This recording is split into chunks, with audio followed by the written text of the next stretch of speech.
حبايبي ازيكم عاملين ايه؟ يا رب تكونوا بخير. النهارده هنعمل مع بعض خبز سهل وسريع، شكله تحفة وطعمه حلو قوي، قريب جدا من القرص الفلاحي. مكوناته كمان بسيطة، موجودة في كل بيت. يلا بينا مع بعض نبدأ نشوف ايه المكونات اللي احنا محتاجينها والطريقة ازاي.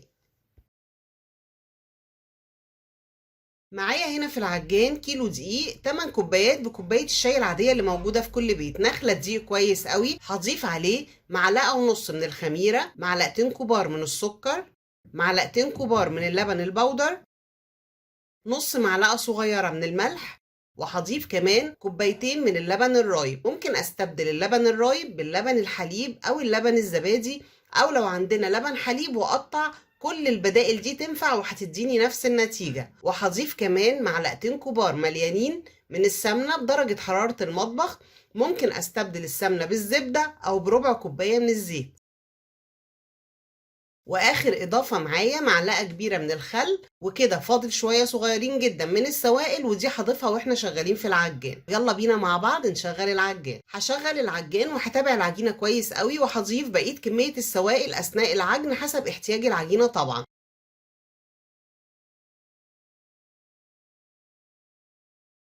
لو ما عندناش عجان مفيش مشكله خالص، هنشتغل العجينه بايدينا. هنعجنها كويس قوي لغايه ما نوصل لقوام يكون طري وناعم وفيه تلزيقه خفيفه، وهنعجنها كويس قوي وقت ما يقلش عن 10 دقايق. دلوقتي أنا هاضيف شوية من المَيّة الدافية،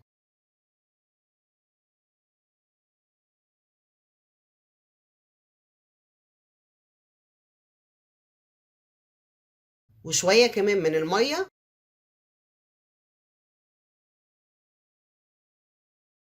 مستمرة طبعًا في العجن لغاية ما أوصل للقوام اللي أنا عاوزاه.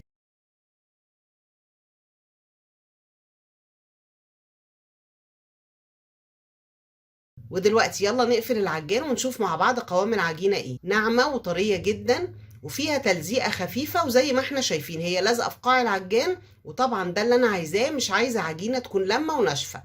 هاشيلها دلوقتي من العجان، هاحط معلقة زيت في طبق واسع، هاحط العجينة وهامسح الوش بتاعها كمان بنقطتين زيت. هغطيها بالبلاستيك راب وهسيبها نص ساعة تخمر ويتضاعف حجمها، ونرجع نكمل وصفتنا. وبعد ما العجينة خمرت وتضاعف حجمها بنزل بيها على الرخامة وبخرج منها الهواء.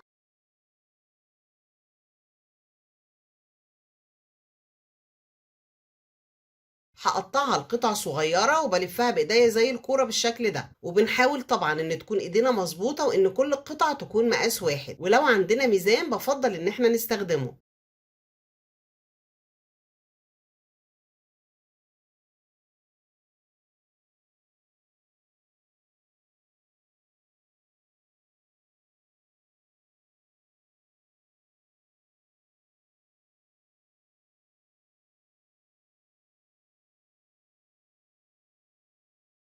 وبعد ما قطعت القطع كلها أنا قطعتها ل24 قطعة. لو عندنا ميزان هتبقى وزن القطعة 75 جرام.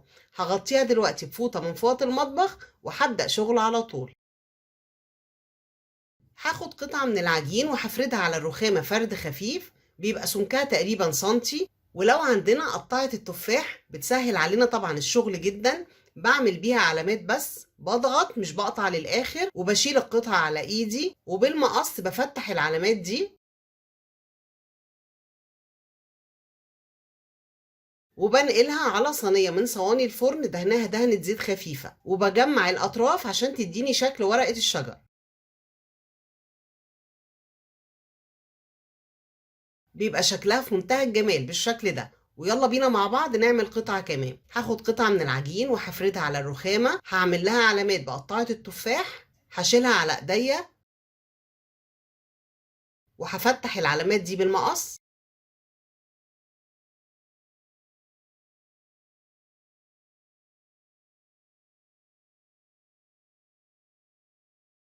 هنقلها على صينية الفرن وهجمع الأطراف عشان تديني شكل ورقة الشجر، وممكن أشتغلها كلها على إيديا، سهلة وبسيطة جدا برضو. وهنكمل مع بعض الكمية كلها بنفس الطريقة.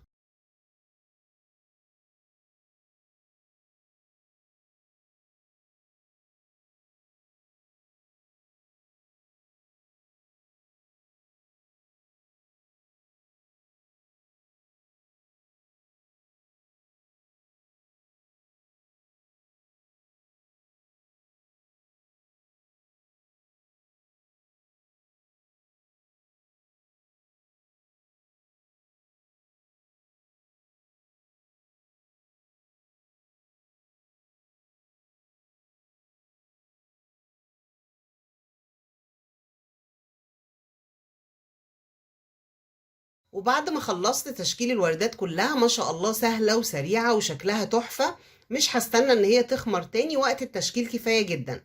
دلوقتي مجهزة كوباية من المية، ضايفة عليها معلقتين من العسل الاسود، حطاهم في بخاخة مخصصاها للمعجنات، رشة خفيفة على وش الوردات بيديها لون وطعم حلو قوي.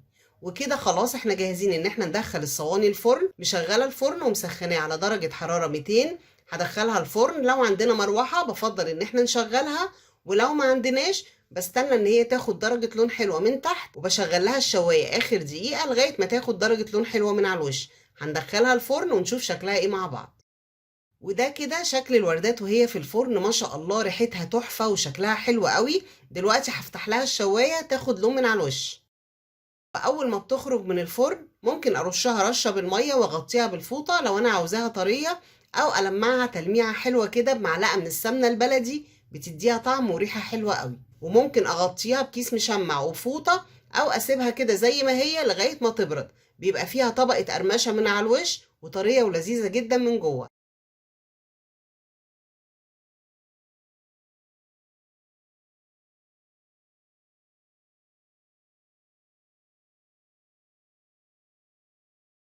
وده كده شكلها النهائي، ما شاء الله الكمية حلوة جدا، شكلها تحفة ولونها حلو قوي، هشة وخفيفة جدا وطعمها حلو قوي. ناكلها مع حلو او حادق براحتنا حبايبي. وكده خلاص خلصت وصفتي للنهاردة. خبز من اسهل واجمل المخبوزات اللي ممكن نشتغلها في البيت، يتاكل بيه حلو او حادق، سهل وسريع ومكوناته بسيطة. اتمنى تجربوه، ان شاء الله يعجبكم. ولو الفيديو عجبكم ما تنسونيش باللايك والشير والسبسكرايب علشان القناة تكبر بيكم، واشوفكم على خير في فيديو جديد.